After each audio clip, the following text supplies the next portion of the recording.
evening, everyone, and welcome to the 7th of 8 workshops in our Sustainable Landscape series.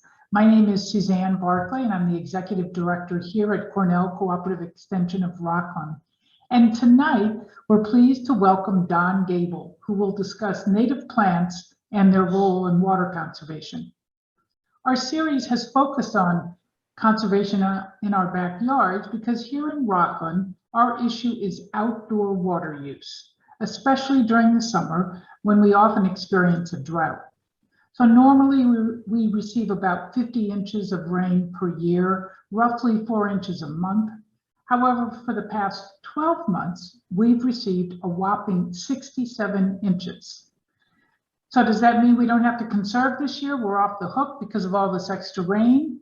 Well, not exactly, because you'll recall that Hurricane Ida dropped 4 to 6 inches in several hours onto ground that was essentially already saturated. So that meant that that water didn't seep into the aquifer. Instead, it just sheeted over our lawns and parking lots and went into the nearest stream or river on its way to the ocean.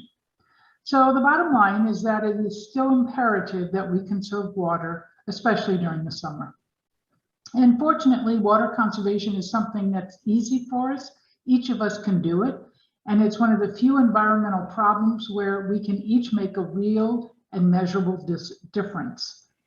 It's not difficult, it's not painful, and it saves you money. So before we get to our presentation, just a few housekeeping issues. Feel free to ask questions of Don throughout the presentation. We'll address them as we go.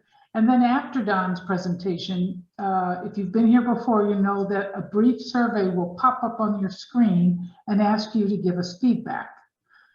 We'll try to end at 8 p.m., but if for some reason we still have questions out there or your question wasn't answered, please give us any feedback or send other questions to us at rockland@cornell.edu.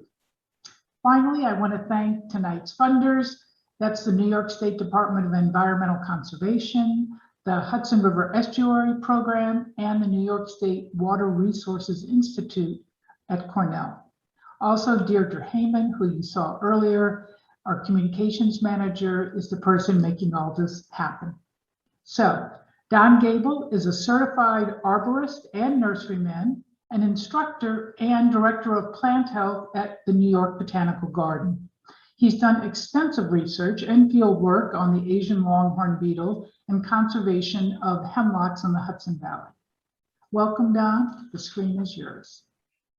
Thanks so much, Suzanne. That's great. So we'll kind of launch right into it a little bit here, but I'm going to do a little bit of I beg your indulgence, because this is a different topic for me. And I didn't get to put a great PowerPoint presentation together. I got some neat slides that will make my point, and I have some good content for you. So we'll talk a lot about what Suzanne already mentioned and sort of dig down into it a little bit further. So I do remember the first thing that Suzanne said to me was, so are you going to explain what amenity plants are?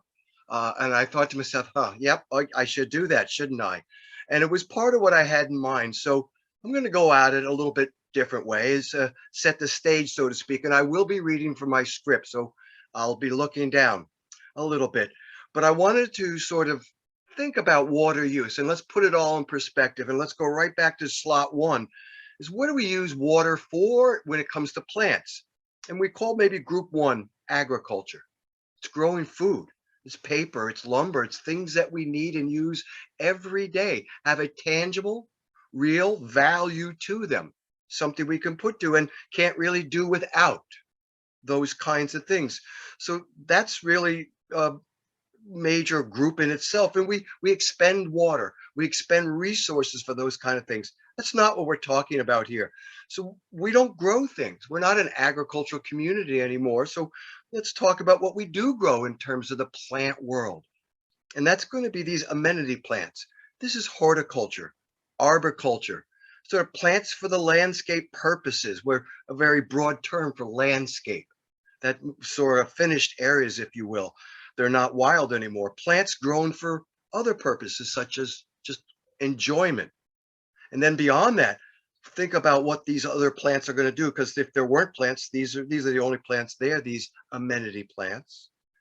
Environmental mitigation is huge. They're the only guys there trapping pollutants, sequestering carbon for the area, sequestering moisture, and also deflecting, slowing down that rain that we just talked about. And those kind of things. And the trees, the cooling factories in themselves. I think there was a stat I read once about a mature maple tree gives off the cooling effect of a 20-room air conditioner operating for 12 hours. Wow, that's a lot of power going on there, but it requires water. There's no doubt about it. So we look at this, and not only do they deflect water, they're cooling, they provide oxygen. Let's face it, that's something we could all use a little bit of. Then there's the social improvement of that living environment that we're all in. It makes us feel good to have things aesthetically pleasing, soften that hardscape a little bit. Maybe it's used to direct a view, direct human traffic flow without having to be something hard like a fence or whatever it is. So studies have shown these kind of plants really have a social effect, a positive social effect. And as communities are tight and whatever it is in suburban communities, we sort of need that. We could use a little dose of it all the time. So my idea here is that amenity plants, these are the plants that we're growing in the landscape, in the environment that we're in urban or suburban environment. These are sort of built environments. They're not wild environments anymore. So we're going to garden and grow things in these areas, and they are generally considered amenity plants. But they do have a lot of value. They have a very tangible value. I just went through it before, all these things that if they weren't there, wouldn't be happening in our local environment. We don't live in the middle of Harriman Forest or anything like that. So we need these plants around us, and we're going to grow them for those reasons. So with that said is we can justify to the degree using water for amenity plants, not just the ones that we grow to eat, but we have to have these other plants. And okay, let's allocate resources. But in doing so, I think we have to be very conscientious. And there's a huge trend to be more sustainable. And as this, it was already the slate was set with Suzanne that we have kind of a good aquifer going on. There are some issues with that, but that locally during the summer, we don't have enough water. So sort of frame the problem in Rockland County is that we're primarily a well aquifer driven kind of public water supply. So there's that finite thing that we're tapping into. If it's not recharged well, then there are consequences. But not only that, so again, we do have a little bit of water that's come from lake to forest, but it's not a significant amount of the well. And over the last 20 to 30 years, there's been significant changes that have impacted the water supply in Rockland County. I've grown up here at third generation, so I've seen a lot of that from the development from a kind of a rural suburban area to what it is now. So there's a significant population increase. And with that comes an increase in demand for water, just general use. Everybody's got to drink, shower, and the whatnot. So alone, just the people demand adds to that. That finite aquifer is the same aquifer that was there a decade before or 2 decades before. So demand is up. And then that, excuse me, with the population increase, there is an increase in the built environment to accommodate these people, this population increase. We'll explain more about the built environment, but I think it's pretty self-explanatory. So we have demand up, and the natural ability to recharge the aquifer may be negatively affected by this built environment. And we saw that for a long time, that again, development was doing what Suzanne said, the water was sort of shunted away. Again, we'll talk a little bit more about that in a minute. So we weren't recharging the aquifer very well. But again, this is as much about that as also the local use during the summer. The aquifer is not going to be able to provide the demand that is coming onto it. So the conservation is really the only way to sort of preserve the water source and make it work. We can only put so much back into the aquifer. It's going to yield a certain amount, but our demand is increasing. So our well system is sort of limiting in that respect. Because of that increased demand, and again, a decreased aquifer recharge, we really need to conserve, and especially at certain times. So I think conservation should be broadly approached, and it is. A lot of new construction, they have what they call retention or detention areas where water is not allowed to escape the local environment so quickly and recharges back into the aquifer. So there is some development to regulations that are very helpful, but then there's a lot of areas that are already built, a lot of homes already built. And when we grow plants, we know that we're going to expend resources. And here we are. We're looking at water as one of these limited resources. And again, the only way out of that is conservation. So is there any questions? I kind of get on a rant there for a while. Anybody's got a thought or a question about that so far? Setting the stage, okay? Not yet, Don, you're good. Okay. So let's follow the water for a moment to see where we're going and get this sort of a picture complete. The rain that we're concerned with is what we might call in the horticultural world gravitational water. It's the excess water, the runoff water that comes down and isn't immediately absorbed into the soil because only so much can be taken up at any one time, and some will skirt off. So where the rain lands matters. The amount of rain and the duration are important factors for all this too, but we really can't control them. We can control these other things about when it lands in a certain place, how we might capture it, conserve it. So two-phase we'll look at here tonight, a little bit again, capturing, conserving locally within your residence, so to speak. And then if we're going to garden, what else we might do to do that more conservation minded, if you will. So as we pry into this a little bit deeper. So when it lands on the rain, excuse me, when the rain lands on the commercial development that supports the built environment, that's a part of the problem right there. Because there's so much improvements through regulations, we are capturing more, but think about it. This built environment includes roads, parking lots, buildings themselves, and lawns. Lawns are lumped in with these hard areas because the coefficient that you would calculate runoff from these other hard areas is quite close with lawns. So when you were calculating how much water might be absorbed or run off in an area, lawns would be more closely lumped to these hardscapes. More about lawns a little bit later on. So this built environment, we have a lot of it. And we have to have it to support people, whether it's restaurants, parking lots, and where does that water go? It's sort of conveyed away from the local area to streams, rivers, and the ocean eventually. And we don't get much benefit from it in that kind of system. So we've been working with the county. I see that all the time. The development policies in local areas tend to frown on that and have more detention. But again, there we are with the rest of us. What can we do to have this conservation of the water? Because again, the more people we have, the more people might want to grow plants, the more demand it's going to be there. We can't deny it. People are going to grow plants. They like plants. I happen to know that for a fact. So we already know what will happen when it lands on a built environment and it's not too useful to us. It's an opportunity that's sort of just fleeting away. We could do more efforts to capture more of that, even in retro construction. That might be a way to go as we rebuild things to make sure that water's captured and not given away down the road, so to speak. It will eventually, as it recharges we'll take a look at that, our water table. Water does leak to these sources, these rivers, and eventually to the ocean anyway. But when we bypass it by these built environments, that's where we start to run into trouble. So I would think that it's really good for any kind of a rain that happens from day to day. Like she mentioned, we get a lot of rain, but it may not stay there. It recharges a little bit of the aquifer, but as the top surface dries out, that's our gardening area.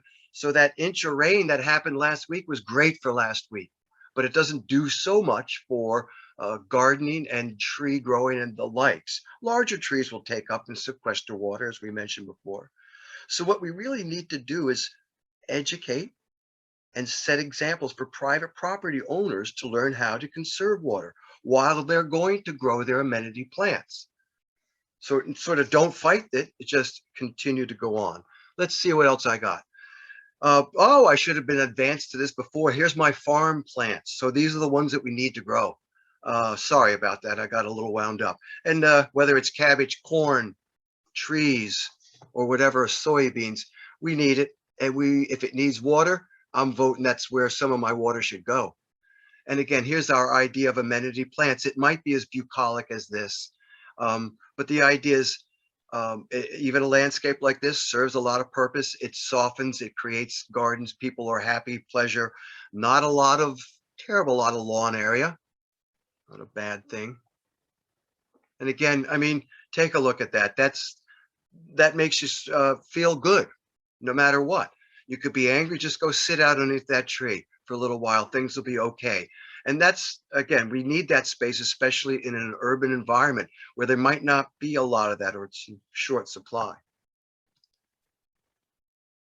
So we sort of, this is where we were just at a second ago. We look at this water when it's coming down and just a very simple area, but you can see as the precipitation does infiltrate, we get that, whatever it is, it recharges, but it's always moving downward. It's gravitational water is pulled down and sort of shed away. Eventually, even through the soil profile, you'll see it gets to those larger bodies of water. Lots of evaporation going on in open bodies of water. And then plants themselves, they need it. But when plants take up water, it's for a purpose. We're getting something out of it.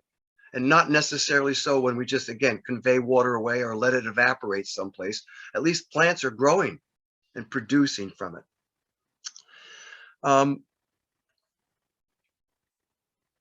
So again, I'm sorry about the education. In residential landscaped areas as well as other wooded areas. So not every place is what we might consider a landscaped area, but it's not necessarily the same.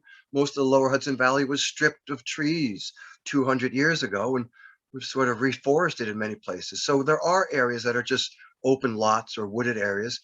And the more open areas, when the rain hits those areas, will infiltrate back into the local water table and then eventually to the aquifer below. And that's what we'd like. Let's not bypass that. Let's push it through our ground locally. Get the benefit of last week's rain because we will benefit it. Plants will grow. They'll sequester some in the soil, and we'll see how to improve that kind of thing. So we really have to improve our gardening technique, if you will, to preserve water, if we only have so much. And there's easy ways to do that. So I have a few broad concepts as we're gardening or creating gardens or getting involved in them in any way in your landscape, or maybe you'll get asked to have input on public landscapes, whatever. So I would think first we want to slow down water. Fast moving water, as we know, tends to not infiltrate into the ground, no matter what. We have a lot of built environments still, but even in the landscape environment, the lawn areas and areas like that will still convey water away quickly. So slowing down the movement will allow water infiltration to the local landscape where our plants will be growing.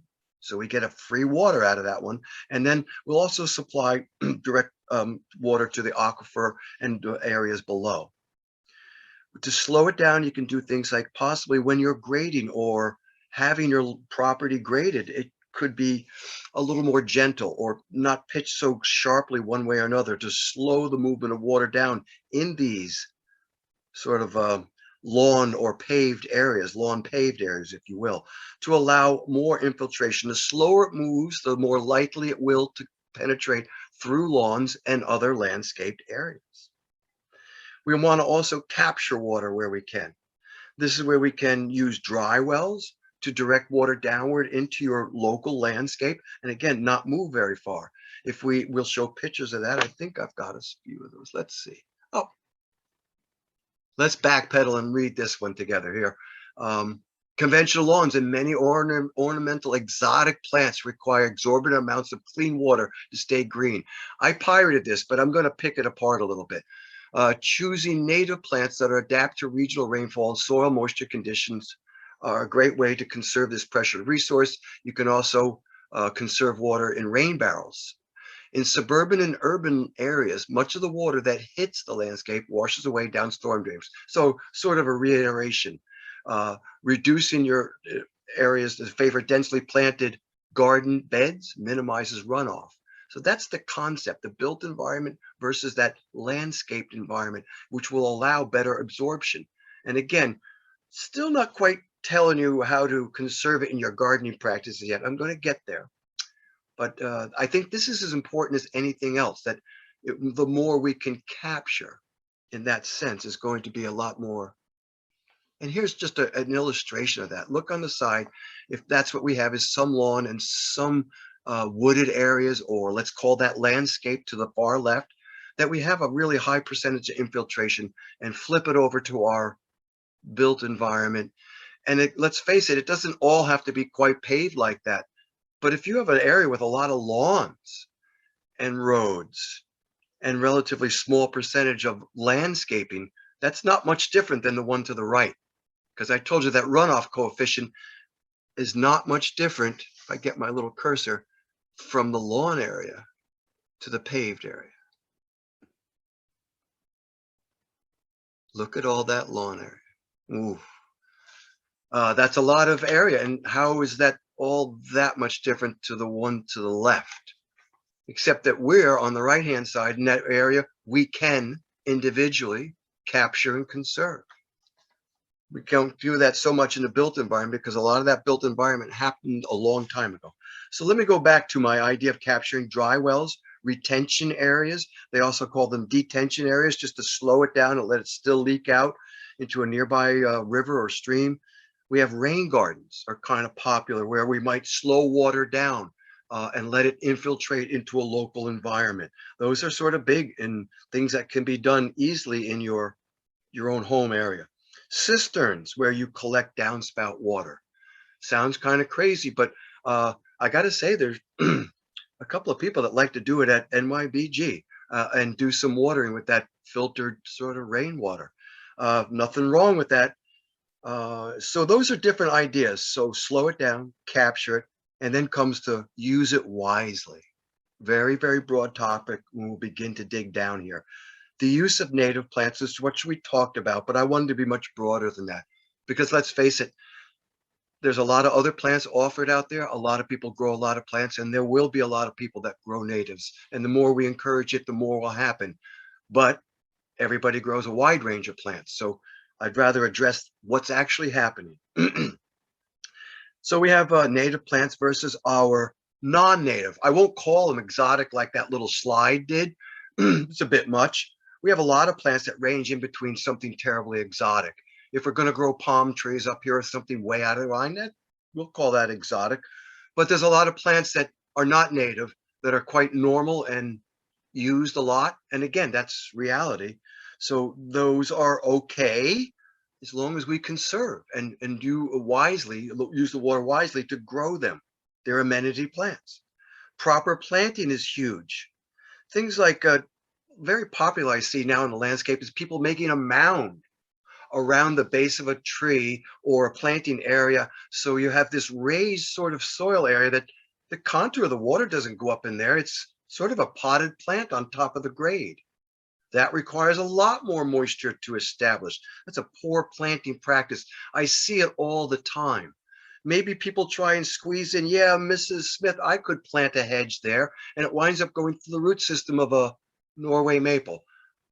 Deep down inside, that wouldn't be bad if the maple died, but my idea of root competition. So you're putting a plant in a position by design that would require more water because you're competing with tree roots. So we think about that, about proper planting, root competition, mounds, right plant, right place, which is a whole weekend lecture in itself. But it talks about the right soil, the sun exposure. Is the plant hardy in the region? Is it the right area for that plant to be in? Give it some kind of cursory going over to make sure that you're not planting that's just going to totally exhaust resources to maintain it there. Unless that's what your intent is and you're aware of it, and that's where you'd like to expend your resources. I sort of feel that way. But again, you're working with finite things, and we all need to conserve where we can. Couple other examples, again, why we just can't always just say native plants, native plants. It's more about the right plant in the right place. White bark birch. We have native white bark birch. And that's a fast growing, weak wooded tree with kind of terrible defense mechanisms. It's not meant to. It's meant to pioneer, grow, fill in an area, make a lot of seeds. And they like moist environments. But America around here, we don't care. We just want to put a white bark birch anywhere we kind of want. If it's a little drought stressed and not got enough water, well, then it gets bronze birch borer. Like that, I'll guarantee it. Especially in our area, it's not a question of if, it would be a question of when. So that's not a good use. So, oh, I'll water it. Well, then we're using more resources for a native plant than maybe is wise. It might not be the right plant for that place. Otherwise, you're going to expend a lot of resources, such as water, maybe insecticides to keep the borer at bay. So that's an idea there. And then let me touch on my idea. I will illustrate something growing it out of season, so to speak. And that would be back to lawns, grasses. Grasses that grow well here predominantly are what we call cool season grasses. And that these cool season grasses don't grow well in the middle of summer unless you water them excessively. But even then, they're not meant to grow in the temperatures, so they suffer and languish. And water isn't the only answer. A lot of other resources might be used to manage them. So, and then to manage them and only get something that is slightly different than paved areas, well, you get the picture. That's not a part of the solution. A well-managed lawn will allow infiltration better than a mismanaged lawn. Yes, yes, but that's the way it is with lawns. So we're dragging these cool season grasses out of their normal growing pattern by excessively watering them because they need the water to be supported, but then they grow, languish a little bit because they don't like the heat. And even then, that we've dragged them out to keep them alive, they don't do well without a lot of resources. So we have lots of different ideas that we can, if we think more logically about what we're planting, and there's lots of information that you can dig deeper into this. In fact, I believe the Audubon Society has done a major renovation, and there's a gentleman, I forget the details, but I'm sure, God bless the computer, you'll find it. There is a talk coming up about how they renovated with native plants and made it a showcase to show how you can have lovely gardens with these native plants. So take a look for those kind of things for a deeper dive into many of the topics we're talking about tonight. So we want to look a little bit closer at, I lose a page here. Bear with me one second. I did that. We're on my, okay. Soil amendments a little bit in watering for the areas. Let me just there's my lawn picture. Let's just take a glorious look at that. The paved area, the lawn area. And so that's what we've been talking about. And fortunately, this is the right season. It's a cool season for it, so it doesn't take much. And again, let's take a look at that rain that's coming down. It's my non-built environment. Rainfall sort of caught in the leaves for a while. A tremendous amount in big fat leaves is held up in the canopy of a tree and deflected. Takes time. Runoff is sort of slowed by the litter below it and the more open porous soil. It's sequestered down there in the root system. So these guys, plants, trees in general, are already helping us out in keeping that water local. And again, here's a review of some of the things we talked about. We use this a little bit to talk about planting and design. So it just gives you, if you're going to map out things and think about them better, that's the way to go about it. Get a little bit planting design, lots of information, selecting and zoning plants appropriately. We already talked about that. It's a big thing if you're going to invest in it, especially. Limit turf areas.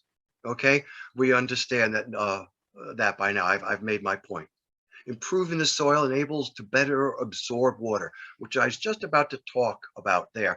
So there are amendments. Maybe you're going to garden with some of those terribly exotic plants and their annuals or something like that. And that's where you'd like to put your resources, so to speak.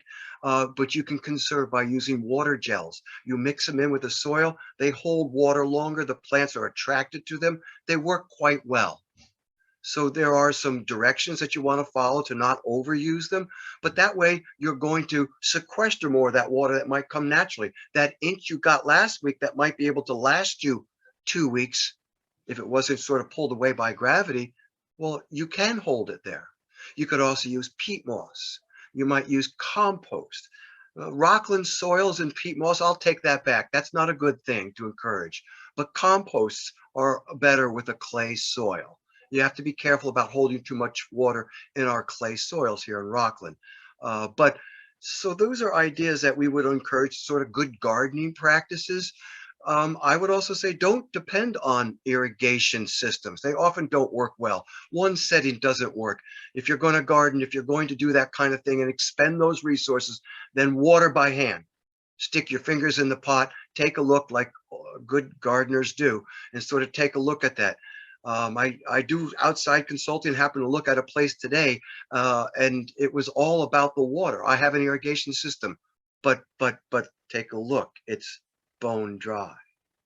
So we just can't rely on that. I think hand watering is a good thing. It gets you in contact with what's going on, and you can limit the amount of water. Too much water is a huge thing. A lot of people just put water down because they think there's no backside to it. I've got a whole lecture on what I call the dark side of water. Water excludes oxygen and things get fun from there, especially in certain environments. So yeah, at the same time, I think knowing plants better, and especially using natives, which would require, they're more adapt to our area. They're going to require eventually less water to maintain. All these plants will take water to sort of establish, some more than others. And again, these ornamental plants will take water to continue. But if we can garden them wisely and conserve our water and contain our water, maximize what comes to us first, and then continue to conserve by good gardening practices, I think that really is where we're at. And again, overall, we got to strive to reduce that percentage of lawn, because that's that twofold problem, right? Of it's a cool season grass getting dragged around all summer. And then we have that poor water infiltration issue. So the less lawn that we can have, the better. I think I've got some more things. Look at that. So here's the thing that I pulled off, and it sort of even tries an area where we can allow water to pond and actually collect and naturally sort of seep back in down into, and it's absorbed in a compost mix there. So you could find these kind of things. And quite frankly, there are a lot of native herbaceous plants that are just gorgeous, and they do require a lot less. And in many cases, they are deer proof. What a wonderful thing. Bonus. Does that dry well? Just a, again, example. How easily retrofit an area and get that stone, and it'll have enough pore space that a tremendous amount of water is there, and it leaks out through holes in the side of the container and is slowly fed back into the local environment where trees can pick it up and use it, or even shrubs. And maybe you don't have to water so much because you kept that water in your local environment, your property that you own. Over here on the right, they've got the beginnings of a rain garden. So it's a depressed area. Sometimes their soils are different or whatever, however you might want to do for your particular area. They have some, I remember one with the highway department that I worked for, do some consulting. They had a special soil brought in that was more of a lowland soil that was made to hold water, but not be excessively mucky or anything like that. There's a tough one. And then it's planted on the bottom. I can live with that, I think, hopefully. So we have these other ideas I mentioned earlier, this detention area. So this might wet and hold water for an area. And you can see an area where water might percolate down near that pipe device. It's a lower area. Hopefully you would have trees that don't mind having this intermittent wetting. And that would be, again, back to that selection process. But if you have an acre or a half acre or something like that, this is a way to maybe manage water. I use some a little bit of burming and some beds in mine. I have collect water from my neighbors a little bit. I leave one area or two areas rough, unlandscaped. I have a little bit of wooded buffer. It gets up a little volume going across my lawn, and I try and slow it again down before it takes off and goes down the street. So those are things that you might still be able to do. And over here, they have a complete retention pond. The water stays there. And if it doesn't get a lot of rain, you'll see it go down. Eventually, you might find the bottom of that too. But it actually is an area, again, still we're keeping the water more local, and it's feeding at least the local water table. So here's one. This colorful kind of water conserving landscape requires about 1/4 of the water a bluegrass lawn would use. That says it all. I think in the middle there, I spy just a tiny little bit of lawn for that token lawn area. But this is a gorgeous landscape. The house is well accented. And again, it doesn't even look like it would take a lot of maintenance to take care of that kind of area. So we don't have to go full tilt like this, but a large portion of the area. This solves a couple of problems. If it's this native sort of a mesoscape area of stuff that is native to our area, and we have open area, we get twofold. We don't use a lot of water to maintain it. We also allow water to charge back into the local water table and therefore eventually the aquifer. And on our way to recharging, we get to use it a little bit, whether it's used by the local trees and shrubs or you collect a little bit and reuse it. That's what we hope to strive for in the conservation. So a little bit more here. Mulching plants. I love this one. I didn't take it out. Newspaper. I'm not going to sort of advocate using newspaper.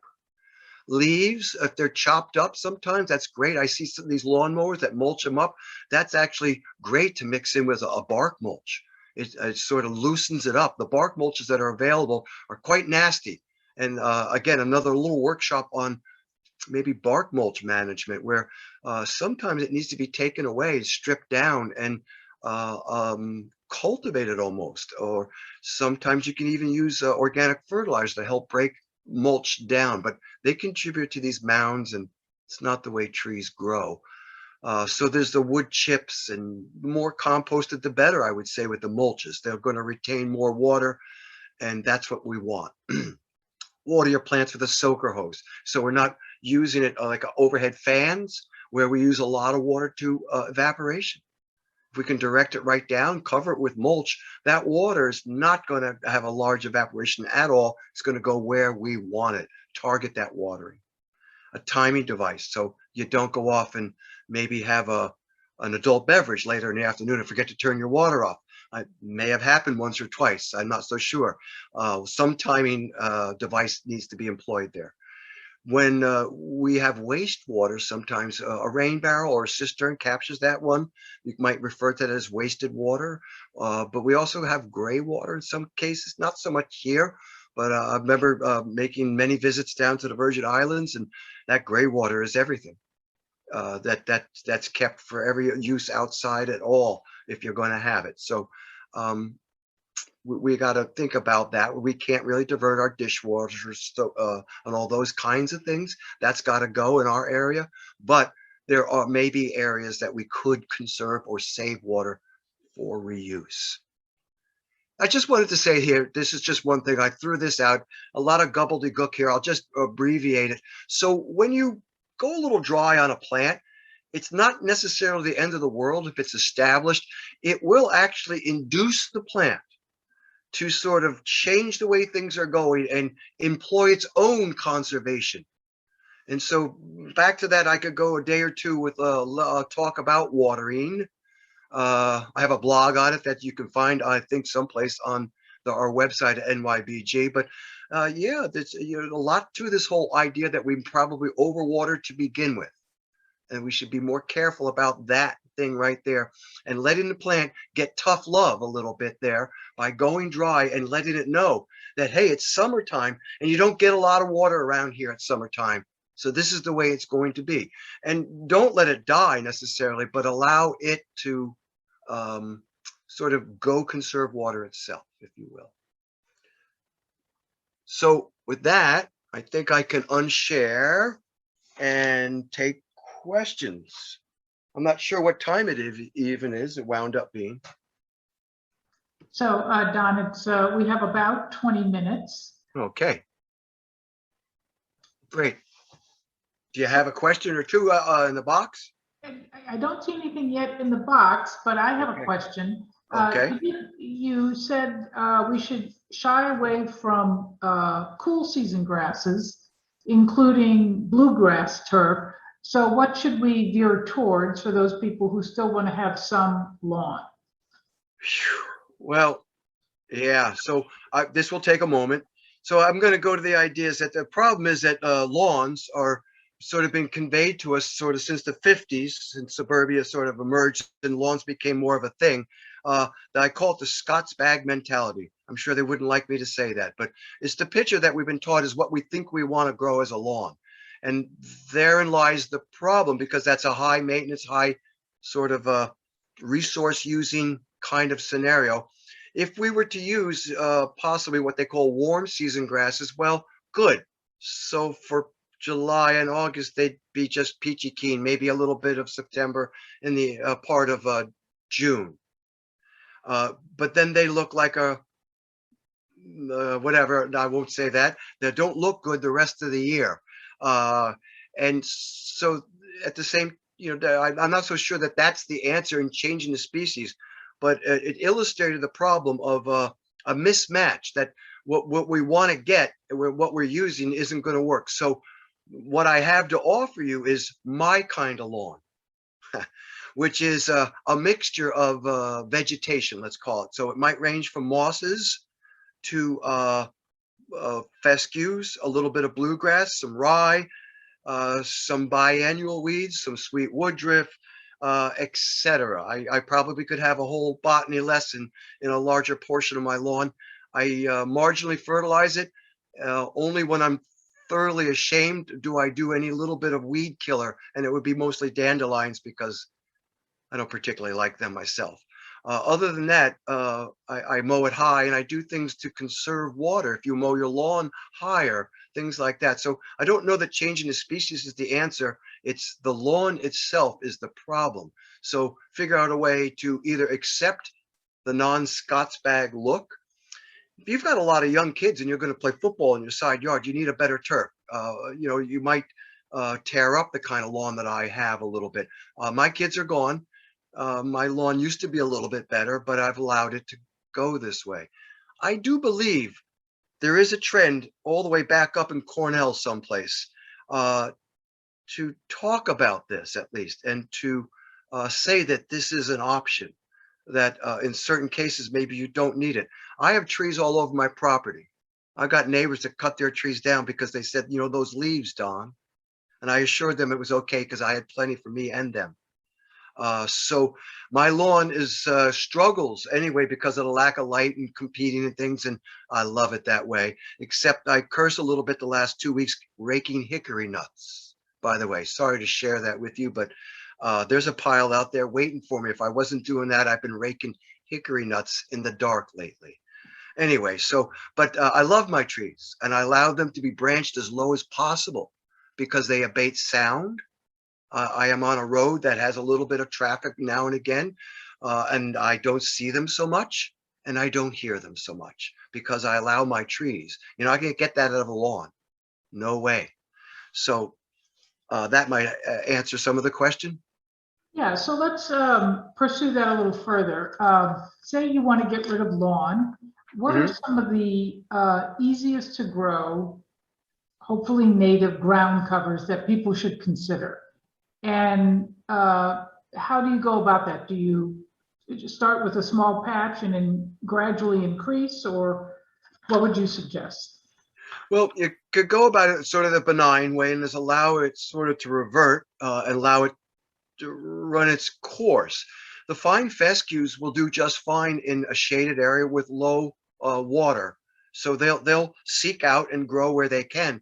If you have a sort of a mixed lawn to begin with, or you could, however you want to remove the lawn, either again manually scalp it out or use a herbicide or something. If you're starting again, use a mix sort of seed mix that will have everything from a tall fescue. They are very water tolerant too. We have replaced whole lawn areas at NYBG with tall fescues and reduced a third to 2/3 of the water use for the area, and still managing it. We mow it a little bit taller, which will again conserve water during the summer. So the seed selection sort of within it, they're all still cool season, but they're much more tolerant and adapt to going a little dormant. So my fescue still doesn't look so bad, although it might not be growing and doesn't necessarily need to be mowed. But when you get out into the sun, it's not going to perform well, and that's not what's going to grow there. And that would be your blues and your rye or your tall fescue again. Tall fescue just doesn't grow that vigorously and fast and takes a long time to grow. So you could reseed with these things or sort of let your lawn reseed and go backwards and allow some weeds to infiltrate areas. And if you want to reseed, and I do reseed, I seed. I don't put any chemicals down because if you seed with a desirable seed, you crowd out the weed seeds. And I'm along a road, again, there's salt damage, and that's a losing battle for me, but I keep reseeding, and some of the quick grasses will grow in there. And I have fescues and again, things like that. So it's sort of a mixed bag. And I would, if you're going to renovate, then plant it as such. If you've got shady areas, then get something that has a shade component to it. A sunnier area, I don't think you have a lot of options except, again, a tall fescue, grow it slow, be patient, very patient. Sometimes they might put what they call an annual ryegrass in with it. It lasts 1 year to give the other seeds and the young plants of the desirable plant a little shelter. So it'd be like a shelter crop, and then it would essentially die off the next year. Eventually, they would lose the battle to the tall fescue. So sort of lawn management. I also think core aerating would be a big thing. As long as you keep core aerating, that keeps that thatch that everybody talks about dethatching. You shouldn't dethatch. Core aerate and bring up the nutrients and things that excite and the lawn critters and break down that thatch. And it's going to allow at least a little better water penetration. And core aeration itself, it's poking a hole right through that. So again, at least the irrigation water gets a better job to do what it does, because nothing worse than a compacted soil and you keep watering it because it doesn't retain any water, it runs off, and you're in a sort of a vicious cycle of a mismanaged water situation. And I do a bunch of consulting outside the gardens and things like that, and there's a lot of that. When I talk to people that run large estates and properties, I said, do you have control of the water? And they look at me and, what do you mean? They said, there's an irrigation system. I said, I know. Do you have control of the water? Because you're a horticulturist, you're an arborist, they're a sprinkler guy. And I'm sure they'll tell you they know all about plants. But I would tend to challenge that here and there, especially 10 years later when they put it in and it was meant to establish plants and never got retrofitted. Again, misuse of water, even killing plants with water. Anything else? Yeah. So I have a question. What was the shelter crop called that you mentioned? Oh, annual ryegrass. Sorry, annual ryegrass. Sometimes they call it contractor's mix. As long as it doesn't get any seed head to it, and you could do that by mowing primarily, it would die out in the fall, as an annual plant. So that's really cheap. And sometimes if you had a large expanse, you might, the contractor should help you out with that you could use that as a sort of a stability crop, while the tall fescue, as any fescue, they grow very slowly, and only one plant slowly expands. So each seed would be one plant in this expansion, as opposed to some other grasses that expand by tillers and rhizomes and can fill in easier. These guys are slow. They take over almost 2 weeks or more to germinate. So a little more cost in the beginning because you have to keep them moist to germinate them. But at the end, a huge significant change in the water usage. And again, our areas where they used it were in the back area, so they don't have to always be perfect, and that's okay. And they don't have a lot of foot traffic. It's in between, it's out in our conifer collection, so appropriately sited. If we can manage water in those areas, that saves and conserves water to be used, maybe for more ornamental purposes in other areas. So Don, I'm not going to let you off the hook because when we talked about replacing bluegrass, you talked about fescue, but what about replacing grass in general and going to another type of ground cover, like a ginger or a fern? Or so what are some options there? Yeah, so any you could use a native area. So I would call that a bed then. If you're going to sort of guard it that way, it might not appear to be. Or again, I talk about reverting, let moss grow if it wants to instead of liming. So again, we're cutting down on using resources, and why fight it if this is what wants to grow there?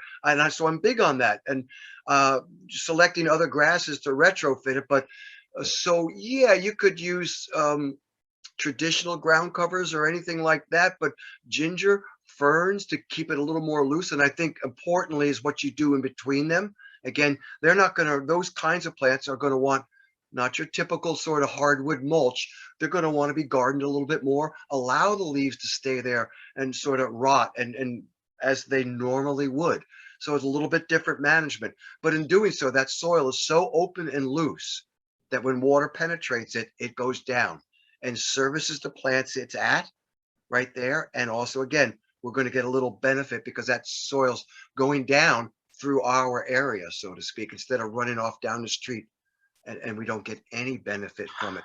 So yeah, there's so many ground covers. And again, I meant to add 3 slides. New York State did a study not too long ago. I think there's a draft form that you can find online that lists the plants for each geographic area that from Staten Island on up.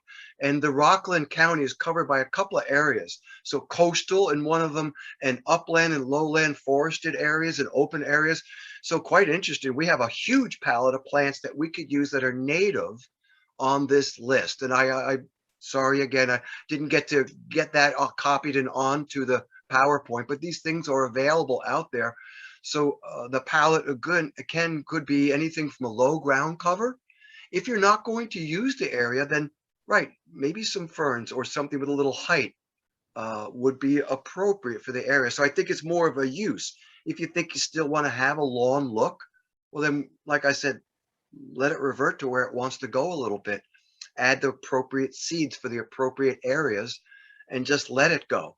And maybe you don't like dandelions either, or plantains or whatever it is, and do a little management.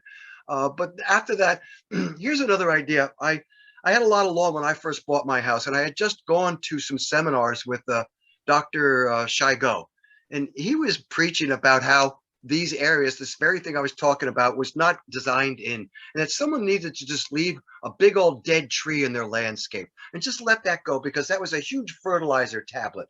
And so I got to my wife and I said, you know what we're going to do with that area? I'm going to make that a whole big bed around those trees.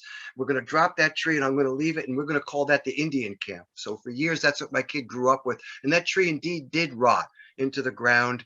And for years, she thought I was insane, and kind of probably still does for reasons like that. But I had enough property. I have 1.5 acres about, so I could do that. We had the Indian camp, and it's still a little rough area at the moment too, and not necessarily landscape, but open. And it's in this area again where I tried to slow water down a little bit. So it was a part of the scheme. Behind it, I had bermed a little bit. Again, I was trying not to make a puddle on my lawn, but I didn't want it going into the little drainage ditch between the 2 properties. I wanted to keep a little bit for my lovely hickory trees. So Don, another question. Can you talk about meadow seed mixes?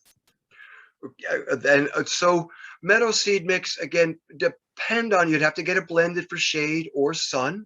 And again, I don't know the exact ones. I'm sure that would be easily researched, but that would be my thought, is that that's very easily to put in the wrong place and get poor performance. But you would then probably, again, want to cultivate that bed more as a area, as a bed initially, get it seeded in properly, get it established. And once you do, those areas will reproduce rather well on their own, self-seeding in many cases. And what I do see with those in natural areas when they do use them is that the variety of seed will sort itself out in a number of years. There will be some things that don't want to grow there, that are in the seed mix, and you may have wanted them, but they're just not in that particular location. Whether it's too wet, the soil's too wrong, or whatever it is, but that's okay. That's why there's a mixture in there to find the right one. Great if they all did, but those kind of mixes are great. Again, but you would plan that in your mix. Some of the pictures that we had, you could be a meadow mix on a slope, right? As you go down to a wet area or whatever else it is, lots of uses. So you could be creative in making bed areas and adding various things with low impact to them. So these native grasses would not need a continuous water to reestablish because they are used to seeding themselves and doing that very thing with the water we have. I must say, though, there is a little bit of evidence that, again, the water amounts are shifting and varying an awful lot. So we do wind up with periods of excessive rain, obviously, that we can't capture at all. So we really don't benefit from that. And that's the myth, so to speak, is that, oh my God, I got flooded in my basement. We had enough rain to float Noah's Ark or whatever. But that's all gone. It's not helping us now today. It isn't going to help us in the summertime that much. But so that's the hardest take-home message, so to speak. And that, again, if we could capture the residential preservation, conservation, that's huge. There's an awful lot of residential development, as again, compared to the built environment. If it's only a third of it, that's a third more that we can get to. We can conserve. We can retain water. And again, I think the more I thought about this to talk about it, it was the importance of it was sort of sinking in. So one final question, Don. Sure. We're going back to grass. Are there any benefits to just letting crabgrass take over? Yeah. So it's seasonal, and that would leave your turf bare, or more than likely it wouldn't stay bare. So think of crabgrass as sort of that filler crop that I was talking about. I have crabgrass, and that's what fills in along the road where the salt damage I try to establish, I lose each year. My daughter think it's my groundhog thing that the grass dies, I put it back, and yep, all the time. So yeah, it's a tough fight, but yeah. So I don't know. I reframe the question again. I'm sorry, I kind of lost. What was is it? there, is there any benefit to just letting crabgrass take over? Yeah. It's green. You can mow it. So the way I do it is it comes in, it's going to be there unless you just fight it with a lot of chemicals.